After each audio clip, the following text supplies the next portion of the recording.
शील प्रभुपाद की जय, गुरु बरंग की जय। कल के सत्र में हमने सुना था जब हरदास ठाकुर ये कहते हैं कि मुझे एकांत स्थान चाहिए जिसमें मैं रहकर भगवान के नाम का जप कर सकूं। एक ऐसे ही मेरे लिए छोटी सी कुटिया बना दीजिए। तो महाप्रभु ने भी कहा कि मुझे एक छोटा सा स्थान चाहिए जिसमें मैं भगवान के चरण कमलों का स्मरण कर सकूं। तो श्रील प्रभुपाद जी उस सिद्धांत के विषय में तात्पर्य में लिखते हैं कि कोई भी नया नया भक्त जो भक्ति में आता है उसको एकांतवास नहीं करना चाहिए, क्योंकि अगर वह एकांतवास करेगा तो अनर्थ, काम, क्रोध, लोभ, मोह, मद मात्सर्य उसको हमेशा सताते रहेंगे। उसको भक्तों के संग की बहुत आवश्यकता है। तो उच्चस्थ भक्तों का नकल हम नहीं कर सकते। हमारी जो स्थिति है, हम उसमें रहकर भगवान का भजन करें, भक्तों के संग में रहकर, तो हम अपने अनर्थों को निकाल सकते हैं। तो एकांत में भजन करने का अर्थ होता है लाभ, पूजा, प्रतिष्ठा प्राप्त करना। और नवदीक्षितों के लिए ये एकांत में भजन करना बिल्कुल संभव नहीं है। नवदीक्षितों को तो गुरु के निर्देशानुसार परिश्रम पूर्वक सेवा करनी चाहिए और चैतन्य महाप्रभु के संप्रदाय का प्रचार करना चाहिए। जब भक्तों के संग में रहकर वह भक्त अच्छे से साधना करता है, सेवा करता है, उसका मन स्थिर हो जाता है, फिर वो एकांतवास कर सकता है। इसके विषय में कल हमने पढ़ा था। अब बचे हुए सत्र को हम आगे पढ़ते हैं। तब काशी मिश्र ने चैतन्य महाप्रभु से कहा, हर वस्तु आपकी है, फिर मांगने से क्या लाभ। आप अपनी इच्छा अनुसार जो चाहे ले सकते हैं प्रभु। हम दोनों दास आपकी आज्ञाओं को पूरा करने के लिए हैं। कृपा करके आप जो भी चाहें हमसे करने को कहें। यह कहकर काशी मिश्र तथा मंदिर की देखरेख करने वाले व्यक्ति ने विदा ली और गोपीनाथ तथा वाणीनाथ भी उनके साथ गए। तब गोपीनाथ को सारे निवास स्थान दिखलाए गए और वाणीनाथ को प्रचुर मात्रा में जगन्नाथ जी का महाप्रसाद दिया गया। इस तरह वाणीनाथ राय प्रचुर मात्रा में भगवान जगन्नाथ जी के प्रसाद के साथ साथ मिठाई आदि लेकर लौटे। गोपीनाथ आचार्य भी सारे आवासीय कमरों की सफाई कराने के बाद लौट आए। तभी श्री चैतन्य महाप्रभु ने सभी वैष्णवों को संबोधित करते हुए कहा, सभी लोग सुनिए, अब आप लोग अपने अपने रहायशी कमरों में जा सकते हैं। सभी लोग समुद्र में जाकर स्नान करो और मंदिर के शिखर के दर्शन करो। ऐसा करने के बाद यहाँ आकर भोजन प्राप्त करो।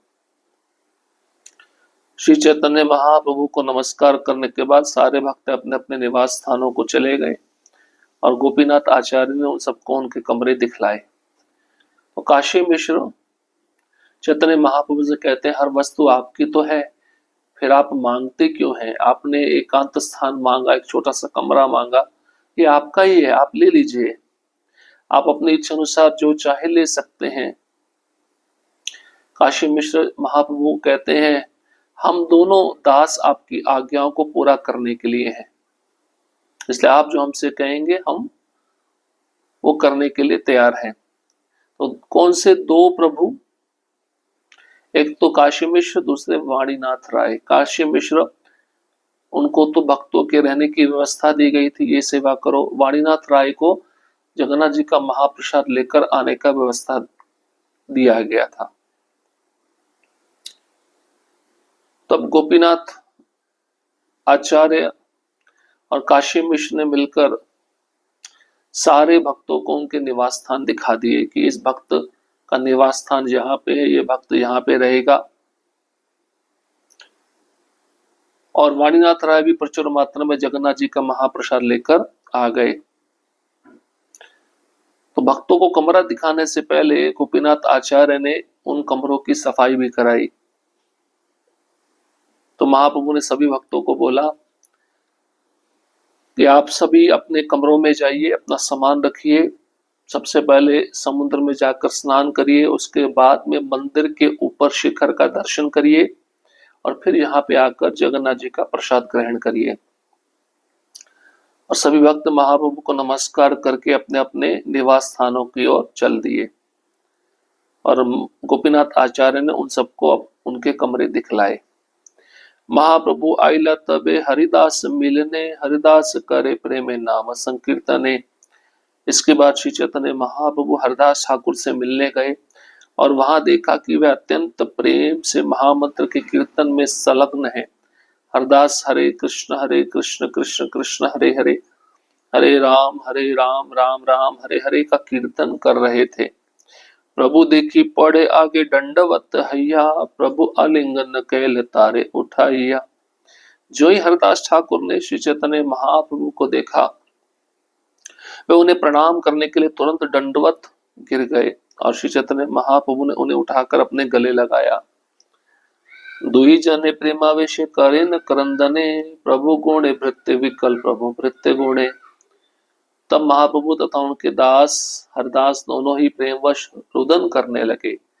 प्रभु अपने दास के गुण से और दास अपने स्वामी के गुण से प्रभावित थे। हरिदास कहे प्रभु न छुइयो मोरे, मुई नीच अस्पृश्य परम पामरे। हरदास ठाकुर ने कहा, हे प्रभु कृपया आप मुझे ना छुएं, क्योंकि मैं अत्यंत पतित अछूत तथा मनुष्यों में सबसे नीच हूँ। प्रभु कहे तुम स्पर्शी पवित्र हईते, तुम्हारा पवित्र धर्म नाहिक आमाते। महाप्रभु ने कहा, मैं तो पवित्र बनने के लिए तुम्हारा स्पर्श करना चाहता हूँ, क्योंकि तुम्हारे जैसे पवित्र कर्म मुझ में नहीं है। क्षणे क्षणे कर तुम्ही सर्व तीर्थे स्नान, क्षणे क्षणे कर तुम्ही यज्ञ तपोदान।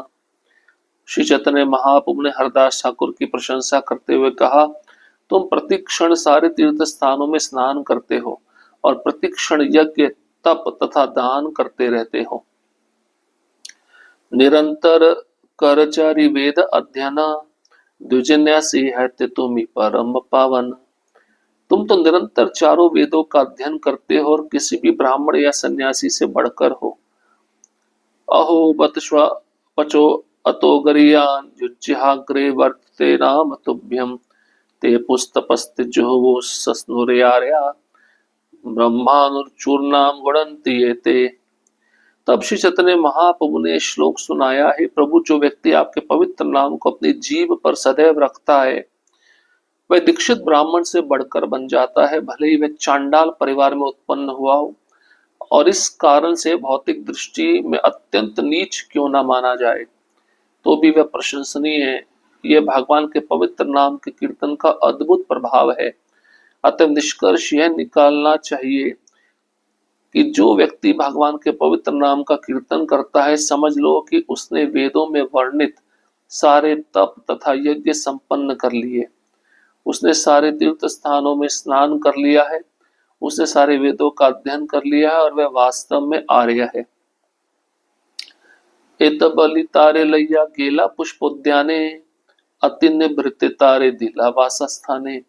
ये कहकर श्री चैतन्य महाप्रभु हरदास ठाकुर को फूल के बगीचे के भीतर ले गए और वहीं एक अत्यंत एकांत स्थान में उनको रहने के लिए निवास स्थान दे दिया।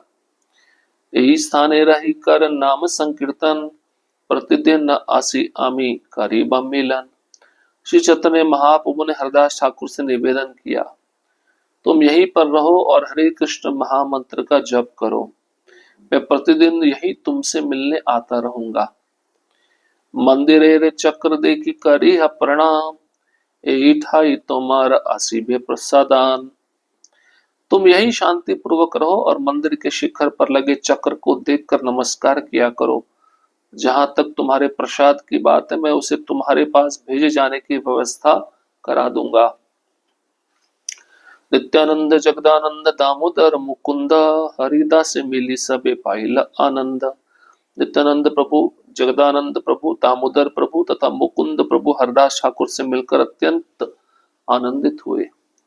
तबे प्रभु प्रसादन गोविंद हाथे दिला, यत्न करे हरिदास ठाकुरे पठाइला। इसके बाद श्री चैतन्य महाप्रभु ने कुछ प्रसाद गोविंद के हाथों में हरदास ठाकुर को भेजे जाने के लिए ला कर दिया। अब यहाँ पे देखिए, महाप्रभु को तो वैसे ही हरदास ठाकुर से बहुत प्रेम है। चैतन्य महाप्रभु हरदास ठाकुर से मिलने चले गए। उन्होंने देखा कि हरदास ठाकुर तो बहुत ही प्रेम से महामंत्र के कीर्तन में लगे हुए हैं। हरदास ठाकुर उस महामंत्र का उच्चारण कर रहे हैं। जैसे हरदास ठाकुर ने चैतन्य महाप्रभु को अपने समक्ष आते हुए देखा, हरदास ठाकुर दंड की तरह गिरकर महाप्रभु को प्रणाम किए। चैतन्य महाप्रभु ने हरदास ठाकुर को उठाया और उनको अपने गले लगा लिया।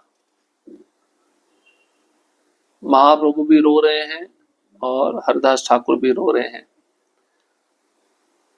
तो महाप्रभु हरदास ठाकुर के गुणों को देखकर रो रहे हैं, हरदास ठाकुर महाप्रभु के गुणों को देखकर रो रहे हैं। दोनों एक दूसरे के गुणों से प्रभावित थे। महाप्रभु का गुण क्या है? उदारता, सब पे दया दिखाना। और हरदास ठाकुर का गुण क्या है? सबके साथ प्रेम पूर्वक व्यवहार करना। हरदास ठाकुर ने कहा, मुझे मत छूइए क्योंकि मैं अत्यंत नीच हूं, मनुष्यों में सबसे अधम हूं, पतित हूं, अछूत हूं, पापी हूं। महाप्रभु कहते हैं, मैं तो पवित्र बनने के लिए तुम्हारा स्पर्श करना चाहता हूं। मुझमें तुम्हारे जैसे कर्म नहीं है जो मुझे पवित्र कर सके। भगवान भक्त को बोल रहे हैं, मैं पापी हूं, बल्कि मैं अपने भक्त को स्पर्श करके पवित्र हो जाऊंगा। और भक्त बोलते हैं, मुझे स्पर्श मत करो, मैं पापी नीच अधम हूं। तो चैतन्य महाप्रभु ने हरदास ठाकुर की प्रशंसा करते हुए कहा, तुम तो हर क्षण सारे तीर्थ स्थानों में स्नान करते हो, हर क्षण जप, यज्ञ और दान करते हो। क्यों ऐसा कह रहे हैं महाप्रभु? हर क्षण हरदास ठाकुर सब तीर्थों में स्नान कैसे करते हैं, हर क्षण हरदास ठाकुर यज्ञ, दान, तपस्या कैसे करते हैं? क्योंकि हरदास ठाकुर की जीवा पर सदैव भगवान का पवित्र नाम रहता है। हरे कृष्ण कृष्ण कृष्ण हरे हरे, हरे राम राम राम हरे हरे। जिस भी व्यक्ति की जीवा पर ये पवित्र नाम सदैव रहता है, ऐसा भक्त सभी तीर्थों में स्नान हर क्षण करता रहता है। ऐसा भक्त हर क्षण यज्ञ, दान, तपस्या करता रहता है। तो उसको अलग से तीर्थों का स्नान करने का आवश्यकता नहीं है।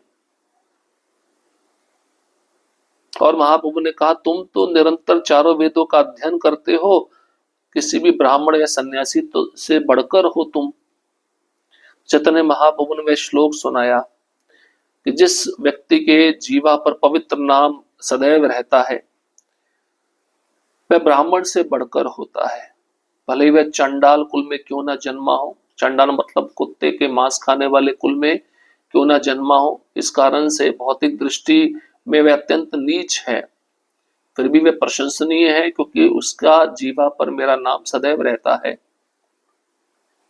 निष्कर्ष यह निकलता है कि भगवान के पवित्र नाम का कीर्तन जो व्यक्ति करता है, समझ लो उसने सारे वेदों का अध्ययन कर लिया, सब प्रकार की तपस्याएं उसने कर ली, सब प्रकार के यज्ञ उसने संपन्न कर लिए, उसने सब प्रकार के तीर्थों में स्नान कर लिया। वह वास्तव में आर्य है। ये कहकर चैतन्य महाप्रभु हरदास ठाकुर को फूल के बगीचे के भीतर ले गए और वही एक अत्यंत एकांत स्थान था। महाप्रभु ने हरदास ठाकुर को कहा, यहाँ पे रहो, ये आपका निवास स्थान है। चैतन्य महाप्रभु ने हरदास ठाकुर से निवेदन किया, आप यहीं पे रहकर हरे कृष्ण महामंत्र का जप करो, मैं रोज आपसे यहीं पर मिलने आया करूंगा। ये वही स्थान है सिद्ध बकुल, जहां पे हरदास ठाकुर अंतिम श्वास तक रहे। यहीं पर शांति पूर्वक रहो, मंदिर के शिखर पर लगे चक्र को देखकर नमस्कार किया करो, क्योंकि मुस्लिम हो, हिंदू के अतिरिक्त किसी अन्य धर्म का व्यक्ति मंदिर में प्रवेश नहीं कर सकता। शिखर पर लगे चक्र को देखकर तुम ऐसा समझना कि वही जगन्नाथ जी का दर्शन है, वहीं से प्रणाम करना। और रही प्रसाद की बात, प्रसाद की चिंता मत करना, मैं तुम्हारे लिए रोज प्रसाद भेजने की व्यवस्था करा दूंगा। भगवान कहते हैं, मंदिर भी आने की जरूरत नहीं, मैं रोज मिलने के लिए आऊंगा।